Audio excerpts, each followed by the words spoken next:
নমস্কার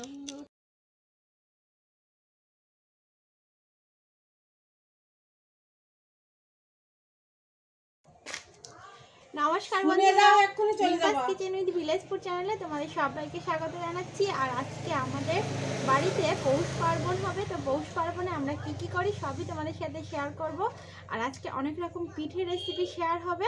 তো তোমরা ভিডিওটা প্রথম থেকে একদম শেষ পর্যন্ত দেখতে থাকো।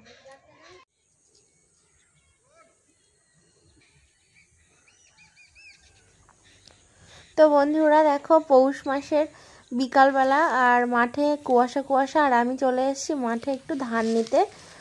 বামনি তৈরি করা হবে। তো কীভাবে বানাই আর কেমনভাবে দেওয়া হয় তো সবই তোমাদের সাথে চলো শেয়ার করছি। আর আমাদের বাড়ির সামনে এই মাঠটা, তো মাঠে একটু ধান নিতে এসেছিলাম আর মা ওদিকে বামনি বানাচ্ছে। তো চলো দেখা যাক।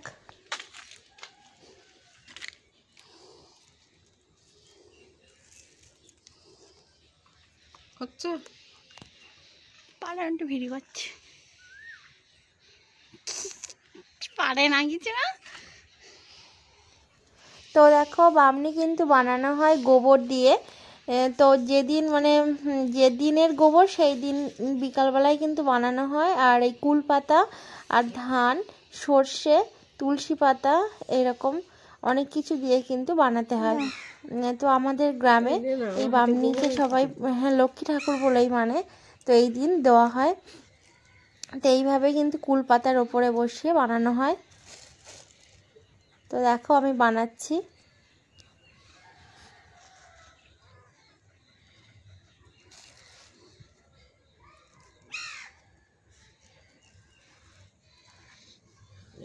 নারকেল ছাড়ানো নেই, নারকেল পিঠে এক্ষুনি করতে হবে, নেই হাতে পারা যায় না, কষ্ট। এই প্লেটের ওপর বসা।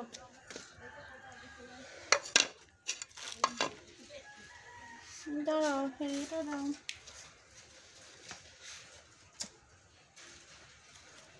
আর এই বামনির গায়ে কিন্তু দুই রকমের ফোঁটা দেওয়া হয়। একটা হচ্ছে কালি ফোঁটা, যেটা আমি এখন আম পাতার নিচে এরকমভাবে বানিয়ে নিচ্ছি, আর একটা হবে সিঁদুরের ফোঁটা। তো এইভাবে কিন্তু সব কটা বামনি রেডি করে নিচ্ছি। তো আজকে বন্ধুরা সন্ধেবেলা কিন্তু এই বামনিগুলো দেওয়া হবে, সন্ধে দেওয়ার পরে।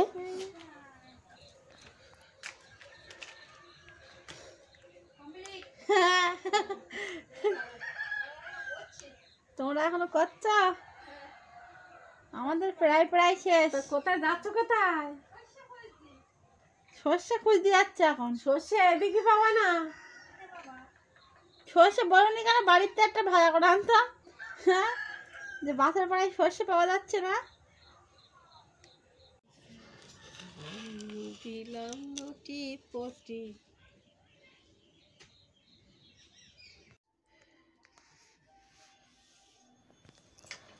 তো দেখো, সন্ধেবেলা মা ঠাকুর ঘরে আগে কিন্তু বামনি দেবে, সন্ধে দেওয়ার পরে তারপরে কিন্তু বাইরে। তো দেখো, আমাদের এরকম চালের গুঁড়ো দিয়ে কিন্তু আলপনা দেওয়া হয়, এটা আমি দিয়েছি। তো বন্ধুরা কেমন হয়েছে কমেন্ট বক্সে আমাকে অবশ্যই জানিও। আর এটা কিন্তু কোনো ফেব্রিক না, এটা চালের গুঁড়ো দিয়েই কিন্তু বানানো। যে নতুন চালটা ভাঙানো হয়েছে, তো এখানে ঢেঁকিতে কিন্তু চাল এখনও কোটা হয়। তো সেই চাল দিয়েই কিন্তু আমি এই আলপনাগুলো এঁকেছি। আর মা দেখো এবার তুলসী তলায় বামনিটা দেবে। তো বামনি দিতে গেলে তার পাশে কিন্তু একটা করে আলো দিতে হয়, কোনো প্রদীপ বা কোনো বাতি দিতে হয়। তাই দেখো, বাতিও প্রদীপও জ্বালানো হয়েছে, আবার বাতিও দেওয়া হচ্ছে।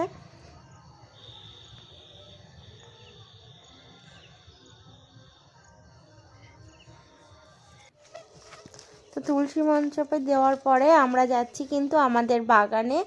তো আমাদের আলু ক্ষেত, এখন এই শীতের সময় আলু আর এই দেখো বিট, কপি সব বিভিন্ন রকম সবজি। তো সেখানেও কিন্তু বামনি দিতে হয়, এটা আমাদের নিয়ম।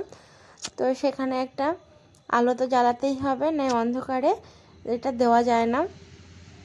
তো আলো জ্বালিয়ে দিয়ে চলে আসা হবে। আর এগুলো কিন্তু আলু ক্ষেত, তারপর আমাদের চালের বস্তা বা ধানের এই সময় আগে আমাদের ছোটোবেলায় দেখতাম যে, তো এই সময় নতুন ধানের বোঝা তুলে কিন্তু বাড়িতে গাদা দেওয়া হতো, তো সেই গাদার পাশেও দেওয়া হতো, কিন্তু এখন আর খুব একটা চাষ হয় না। তো আমাদের একটা মাটির ঘর আছে, তো এটার সামনে কিন্তু মার একটা বামনি দিয়ে দিচ্ছে। এখানে আমাদের মানে আলু, কচু এরকম জাতীয় অনেক জিনিস, ওল এরকম যে সবজিগুলো হয় সেইগুলো কিন্তু থাকে, তাই কিন্তু এইখানেও দেওয়া হচ্ছে।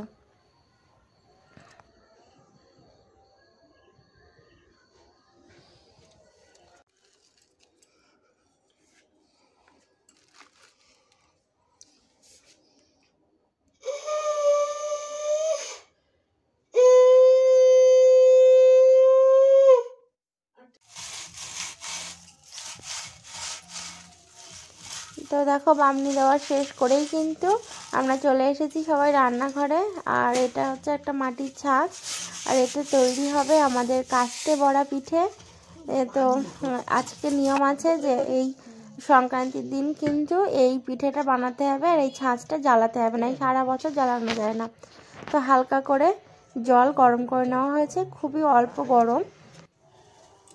আর এই যে ঢেকিতে কোটা চালের গুঁড়ো, এই চালের গুঁড়ো দিয়েই কিন্তু এবার এটাকে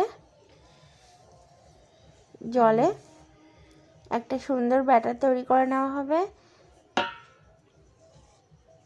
এইভাবে আস্তে আস্তে কিন্তু এই হালকা গরম জলের সাথে এই চালের গুঁড়োটা মিশিয়ে নিতে হবে।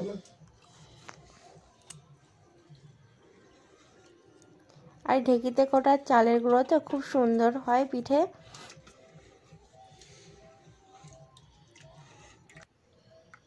তো দেখো এইরকম একটা ব্যাটার বানিয়ে নেওয়া হবে, ঠিক এরকম, খুব ঘনও না আবার খুব পাতলাও না। তো তোমরা ওপর থেকে নিচে পড়াটা দেখে অবশ্যই বুঝতে পারছো যে ব্যাটারের ঘনত্বটা কতটা। তো দেখো এটাকে একটু ভালোভাবে গরম করে নেওয়া হচ্ছে, আর এটা কিন্তু প্রথমেই গরম করে একটু সর্ষের তেল দিয়ে দিতে হয়, না হলে কিন্তু ভালো পিঠেগুলো ওঠে না। তো মা একটু উনুনে জাল দিয়ে গরম করে নিচ্ছে, আর এই হাত দিয়ে দিয়ে দেখছে যে কতটা গরম হলো। একটু গরম হলেই কিন্তু এর মধ্যে এই ব্যাটারটা দিয়ে দেওয়া হবে।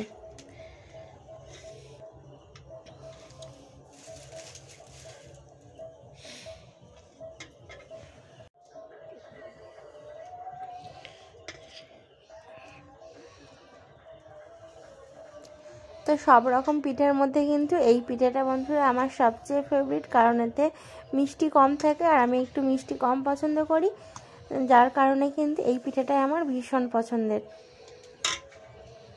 তো এবার এই ঢাকনাটা দিয়ে কিন্তু চাপা দিয়ে প্রায় 5-7 মিনিট হলেই তুলে নিলে কিন্তু পিঠেটা হয়ে যাবে।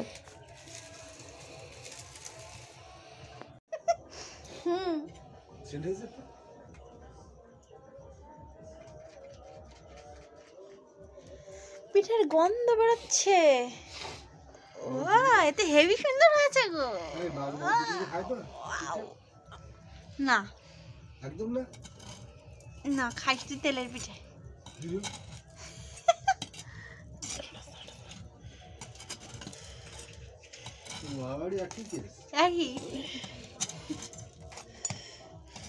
ও কি সুন্দর হয়েছে পিঠাগুলো।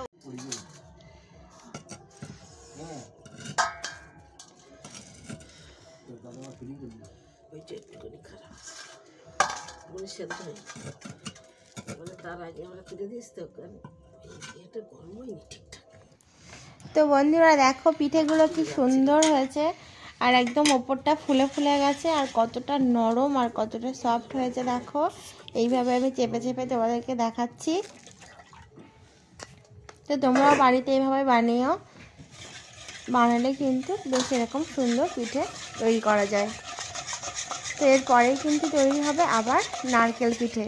তো আজকে কিন্তু প্রায় সব রকমের পিঠেই আমরা বানাবো, সব রকম না 3 রকম।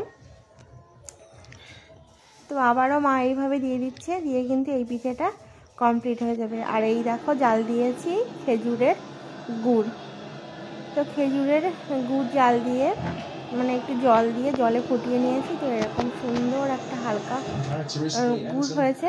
তো এই গুড়ে কিন্তু এই পিঠে ডুবিয়ে খেতে এই শীতে বন্ধুরা ভীষণ মজা লাগে। আর এবার নারকেল পিঠে বানানোর জন্য দেখো মা ওদিকে কড়াইতে জল বসিয়ে দিয়েছে। তো এবার এটাকে বলে কাই মারতে হবে। কাই মানে নারকেলের যেটাকে বানানো হয় সেটাকে বলা হয় ছাই, আর এটাকে কিন্তু বলি আমরা কাই। তো এইভাবে গরম জলের মধ্যে চালের গুঁড়ো দিয়ে দিলাম, দিয়ে এইভাবে অনবরত নাড়তে হবে, দিয়ে কিন্তু একটা শক্ত ডো বানাতে হবে। বেশি করে দাও। এই পিঠেটা কিন্তু খেতেও খুব সুন্দর। আর এই যে দেখো আগে থেকে নারকেলের ছাই মেরে রাখা হয়েছিল, নারকেল কুড়িয়ে গুড় দিয়ে জাল দেওয়া হয়েছে। তো নারকেলের ছাই আগে থেকে তৈরি করে রাখা হয়েছে। আর এবার গরম গরম যে কাইটা মারা হয়েছে, তো এটার মধ্যে থেকে এরকম ছোট ছোট লেচি কেটে নিতে হবে। আর এই পিঠে কিন্তু আমি খুব ভালো বানাতে পারি বন্ধুরা, কারণ ছোট্টবেলা থেকে বাবা আর আমি দুজন মিলে এই পিঠে বানাতাম, আর মা সমানে ওই অন্য সব পিঠে করে যেত। তাই কিন্তু ছোটবেলা থেকে বেশ এই পিঠেটা আমি সুন্দর বানাতে পারি। তো দেখো এরকম ছোট্ট ছোট্ট লেচি কেটে নিলে বেশ সুন্দর হয় পিঠেগুলো। আর এরকমভাবে খুব ভালোভাবে মেখে নিতে হয় হাত দিয়ে।